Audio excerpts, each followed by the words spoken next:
It was fine. Yeah.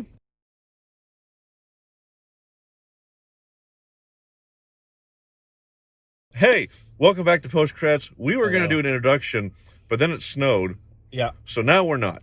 Yeah, no. We're just getting right into it. So we decided to reboot Post Credits and start with Ant-Man. Mm-hmm. Unexpectedly, the internet went a little crazy. Yeah, no. It got bad rep. So we were like, okay, well, here's something to talk about. Yeah. Is it as bad as they say? Is it as bad as Love and Thunder?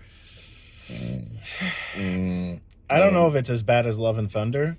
I would say it's middle of the road Marvel. So it's not your best. It's far from your best, but it's far from your worst. It's it was serviceable. If anything, the standout is Kang. Oh yeah, Jonathan Majors. yeah. As we were sitting through the credits, Yeah. trying not to discuss this. Yeah. Our general assessment is that Jonathan Kang, Jonathan Kang. Jonathan Majors Yeah. he really is a standout. Yeah. But let's get into the movie. Yeah. Before we kind of do the quick analysis, and this is our Yeah. just to refine. Post credits is our go see a movie and our initial thoughts after that movie. As you can see, we're in the car. Yeah. We watch the movie, go in, we kind of discuss it right away. Mm-hmm. Sometimes there'll be noise that Julian will have to filter out. It's a Depending future me depending if we problem. have to run the fan or not. Yeah. Anyway, so Ant-Man and Wasp, Quantumania, first impressions. It starts out pretty fast, I would say. Like they get right into it. There's this like kind of like nice little montage of Scott Lang's perfect life. He loves his life. And then it kind of just goes into a family gathering, and then his daughter shows off that she's really smart and she's made some technology to connect with the quantum realm. Okay, so this is my first problem with the film. Is correct me if I'm wrong. It's been a while since I've watched the second Ant-Man. But at the end of the second Ant-Man, after Michelle Pfeiffer's character has come back, they send Scott into the quantum realm to send some beacons. Okay, so they actually did hang a lantern on that a little bit because there's a whole other world down there. Yeah. And Hank Pym. Yeah, Michael Douglas. Yeah. Says, I never saw this before. And Michelle Pfeiffer said, well, you didn't look deep enough. So we're in the quantum realm, but we're deeper in the quantum realm. Yeah. So from a technicality, they could send him into a upper layer of the quantum realm. So it is, but isn't a continuity error. Because my biggest thing with this movie is how Michelle Pfeiffer's character, Hope? No, that's Janet. Janet, yeah. Janet. So Janet is kind of urging them not to go into the quantum realm, not to even go near it, without any explanation for like literally half the movie. But that's my problem though. So that comes back she to what helped them. Yeah. Yeah. The as Julian, as you were saying. Yeah, I know. Like she helped them go back to the quantum realm to collect particles or whatever. And if she was super against it and she knew who Kang was, then it's like, why wasn't this mentioned early? And obviously, they probably didn't know at that point that they were going to do exactly this. They probably didn't know Kang was going to be, the big villain, which is understandable. But I also was kind of mad that she like spends literally the first half of the movie saying we can't talk about this, and it's like you guys can walk and talk. You know that, right? I have some thoughts about that because the So let me qualify that by saying, from a storytelling perspective, we almost started talking about this in the theater, waiting for the end credit scene. From a story perspective, it makes sense that we want to hold that information back until you need to know it. So there's a bit of mystery leading up to it. Yeah. The problem is with something as big as Marvel is we already knew it was Kang.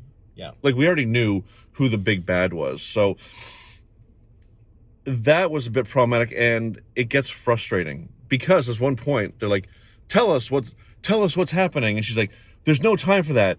And then she takes time to talk about all the things that exist in this world. Yeah, it was just ridiculous. Like, they, first of all, they stopped to talk because the ship was flying over, because it was Kang looking for them.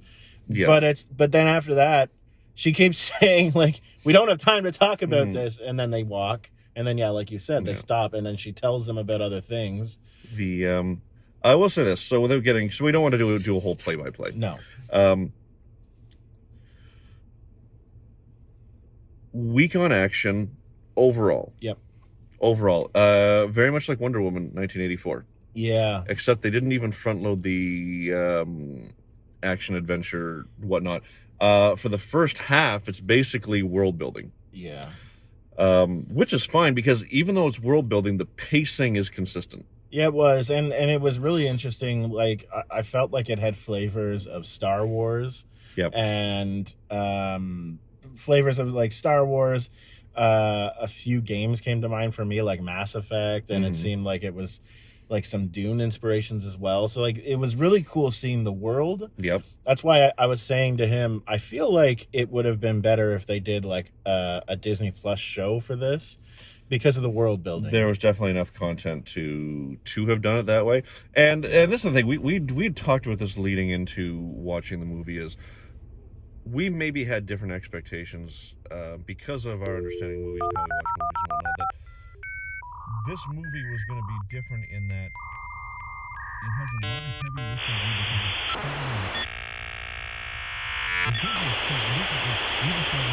lifting and whatnot in Loki. Yeah. And anything else? It was Loki. So we've set up who Kang is, but not, and what he's capable of, but now we're kind of getting into the meat and potatoes of it. So this movie has to set up everything that follows. It almost had an impossible task. Like, it was like they had to set up Kang for like the future, like 2 phases. So yeah, it was a pretty huge task. And honestly, I don't know if Ant-Man was the right hero to tell this story with. Like, I know it was, because, you know, how Janet was in the quantum realm. I get that. But in terms of introducing Kang, well, I will say that I do like the way they did it, because it gives an explanation for post Loki why Kang didn't immediately start messing with things. Yeah. All the other Kangs. So the Kang in this one is the same Kang from Loki. It's not. No, it's not? A different variant. Okay, different but characters. However they do it, it looks like, because it looks like this is a repeating thing. Yes. Yeah. There's one Kang who unifies all the multiverses, and all the other Kangs who don't want that banished him to the quantum realm. Yeah. So one of two things was going to happen: either he was going to get out and do his mission, or he wasn't going to get out, and that allows the other Kangs to take action. So it'll be interesting to see how it plays out overall. And because no one else did the quantum realm within Marvel, this is the perfect staging ground. It is, because it exists outside of time and space. Yeah. So it's like a side quest. Yeah. I guess it's not so much the wrong hero. It's just it felt like they were trying to do a few different things. Like, on one hand, you have Scott Lang, who has to, he's trying to build a relationship with his daughter for a long time because of the blip. Yep. So you have that, and it really did feel like a Janet movie. Like, it actually felt like Janet's story, because they framed it at the beginning. They started it with her. And they showed a little bit of where Kang shows up. Yeah. And then they go into the rest of the film, and it really is centered on what happened with her in her time in the quantum realm, which, I guess, if you look at the last movie, I mean, they did set that part up pretty well. Yeah. So there's fundamentally two arcs, two major arcs in it, and that is Scott Lang and Janet. Yeah. The others have mini arcs, but they're generally who they are. Because Cassie's Scott's impact character. Yeah. Yep. Because they very briefly touch on it. They don't go into it whole deeply that Scott isn't doing anything with his superpowers. Yeah, he's not basically using his platform for good, basically. Exactly. You know? So that's kind of his journey through the movie. Yeah. Because even when at the midpoint when Kang attacks the rebels, Yeah. he wants to run away and not help them. Yeah. And Janet is just coming to terms with what she did in facing Kang, which I do think that there was a missed opportunity there. This is us from the future, saying spoilers ahead. Yeah. So you've been warned. Okay. So where were we? We were talking about the end and how there was a missed opportunity. Janet should have jumped in and been the one to save Scott, because they showed that she had, because they go in like in the like after the midpoint, they kind of go into this whole thing where she tells her story of how she met Kang and they kind of bonded, and it was really well done. So I just feel like you're right. They could have had her jump in, and it could have been an emotional moment because he could have shown how he kind of wanted her to be with him in what was happening. So it's and this is where this is where the competition, the storylines goes, because I understand why it ended the way it did. Scott had to face Kang to finish his story arc of doing what's right regardless of the consequences. But the problem is that, once again, this is giving stuff away, but this is for people who've seen it anyway. So Scott's willing to leave himself stuck in the quantum realm, and then Hope jumps through the portal to help him, and then it looks like they're stuck for about 8 seconds. Literally 8 seconds. And I really feel like they should have been. I feel like it should have left them in the quantum realm.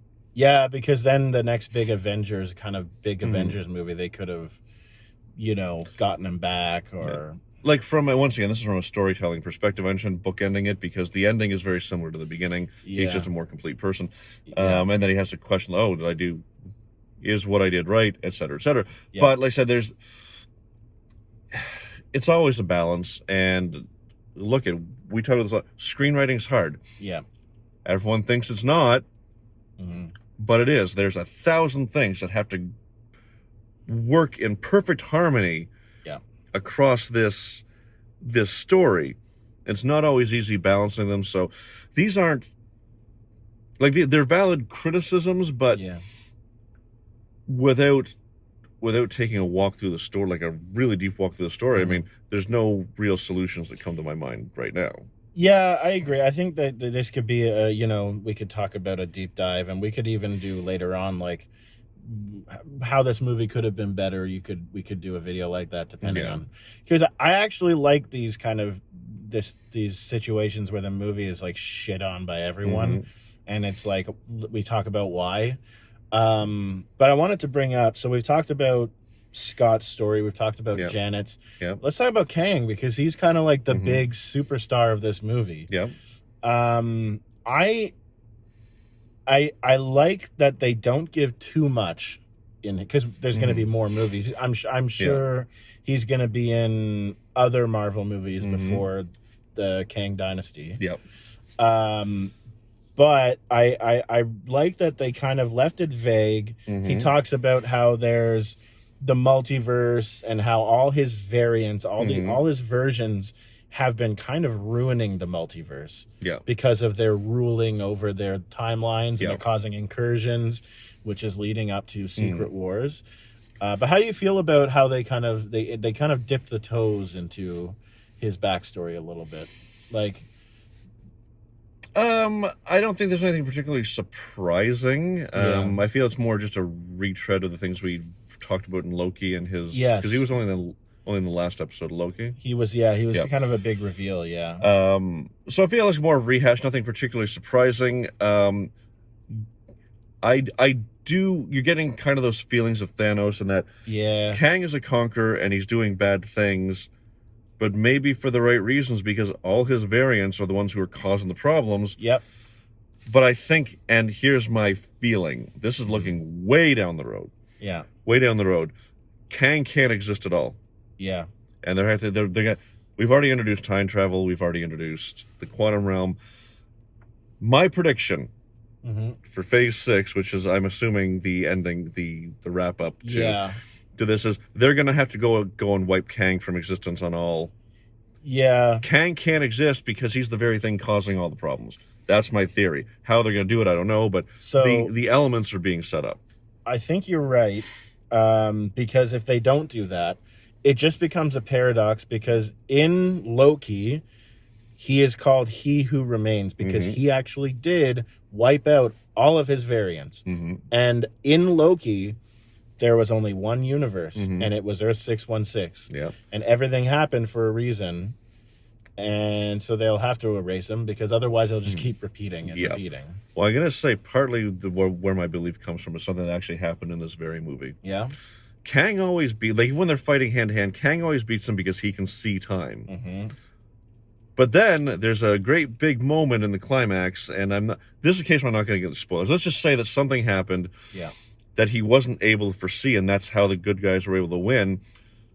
Because specifically they say the quantum realm exists outside of time and space. Yeah. So before he was in the quantum realm, he clearly would have seen all this. But then the wild card is bring all the Pym family in. Yeah, I think you're definitely right. That'll be an interesting movie. You know what I'm talking about, right? Oh yeah, yeah. Maybe.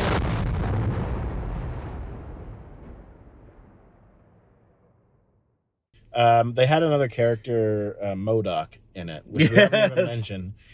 So MODOK in this film is hilarious, and it like really funny.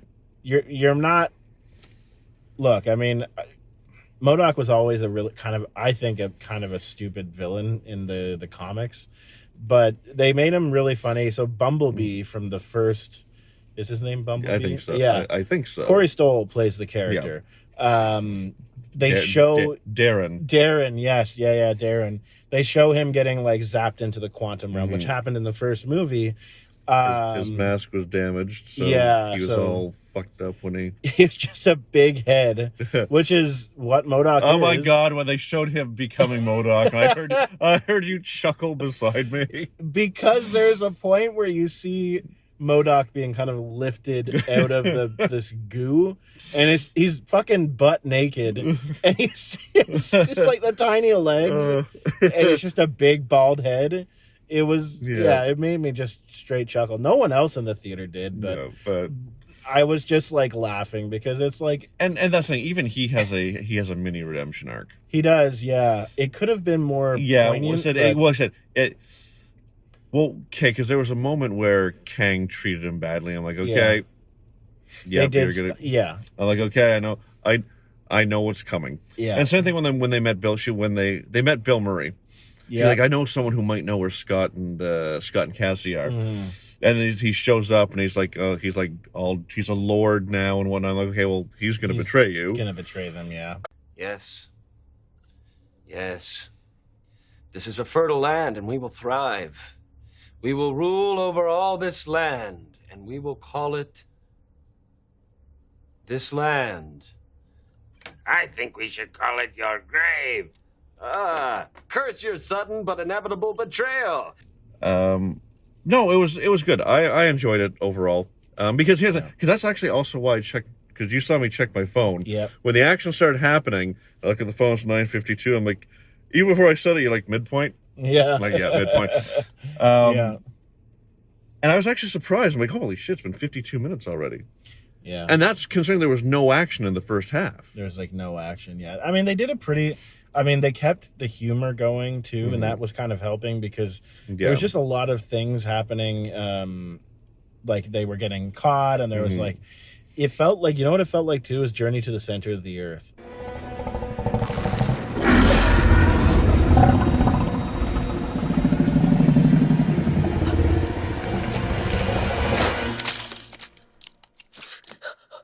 In Journey to the Center of the Earth, they go through these big caverns. And, it kind of felt like that.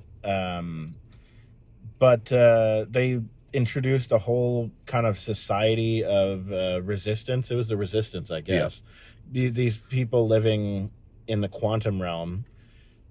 and there was a funny sequence where like they were all kind of screaming and stuff like that, and they didn't know what they were saying. Yeah. And so they they basically fed him the universal translator. yeah, they fed him to the universe. It was kind of like it was kind of like it's cheap almost, because it's funny though. I can't remember. There's some show. It could have been a Doctor Who. Yeah.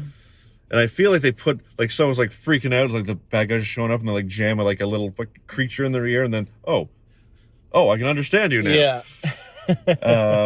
And even in Deep Space Nine, they did an episode where the Ferengi end up on Earth in like the 1940s. Oh. And their translators weren't working. They're like, turns out that theirs is right in their ear. Oh. Yeah. So yeah, it's a trope that exists. It works. Yeah. It was fine. Yeah. Yeah. It was fine. That's how I feel. It was fine. I don't have the desire to watch the entire movie again, but like when it's on Disney Plus, I'll probably go and, if I want to watch some Kang sequences, I would do that. But I will say, and like it's one thing I do think is clear, and because you never in the criticism it tends to be the movie as a whole. Yeah. All the performances are fine. Oh, they're great. Everyone does their job great. Mm-hmm. Everyone knows their characters. It's all top to bottom. It's all great. Yeah. There's no plot holes. There's no continuity errors, because even the one that we think might be a minor continuity error, from the end of the last one, may not be. Yeah. All the setups pay off. Mm-hmm. If you pay attention, if you know the things to look for, it's all there. Yeah, it's all there. So it is a perfectly passable story that has set up everything that follows. Yeah. So I would say it is not worse than Love and Thunder. No. And look at Love and Thunder, just very, very brief aside here. We've talked about this. Love and Thunder is not terrible, and it is not worse than Dark World. Yeah. The problem is two things. One, every dramatic moment, Taika Waititi blows out of the water with a stupid joke. Like a screaming goat. Or a screaming goat. Yeah. And like Ghostbusters 2016, and this isn't a comment on the actors, they did perfectly. Yeah. But Paul Feig brought together three amazing improv actors. Yeah. And Melissa McCarthy, who is an excellent actor, but does...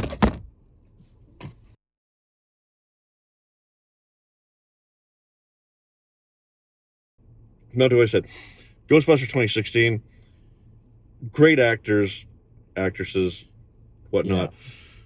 The problem was pacing, and this was editing and poor directing. And that is, whenever there was a joke, it never got a chance to sit and rest to be a joke. So it was like, joke. Keep talking. Yeah. That was a fundamental flaw with Love and Thunder. That doesn't exist here. This is not worse than Love and Thunder, and Love and Thunder is not worse than Dark World. Yeah, no, Dark World. Seriously, Dark World is the worst of the first 4 phases. Yeah, whatever. The first group, the lead up to Infinity War. Yeah, I would agree. I found this movie quite engaging. Yeah, but I agree with you, Julian, that fine. It's fine. Fine, yeah, is the best descriptor. It's not fantastic because the things that were set up aren't going to pay off until later. Yeah, that's the really big thing. So just simmer the fuck down. Yeah, honestly, just watch it and move on. Worst case scenario, you see some cool CGI and a cool villain. It is a visually stunning world they've created. Yeah. So it's a feast for the eyes. Yeah, I would say so, for sure. So, any other notes? No, I think that's it. Excellent. Well, we hope you've enjoyed the second episode of Post Credits, which is coming out a year after the first. Yeah, or literally. So. Yeah. You can find us on social media at Cinematica _CA, Cinematica _store. Yeah. Canada. And if you like this, listen to our podcast, Adventures in Filmmaking, where we deep dive into filmmaking. And the adventures that go with it. And the adventures that go with it, yeah. I'm Jason. This is Julian. And it's been a slice. And we'll be back next week. Next week for Cocaine Bear. Cocaine Bear. Yeah. It's going to be good. It's going to be a fun time.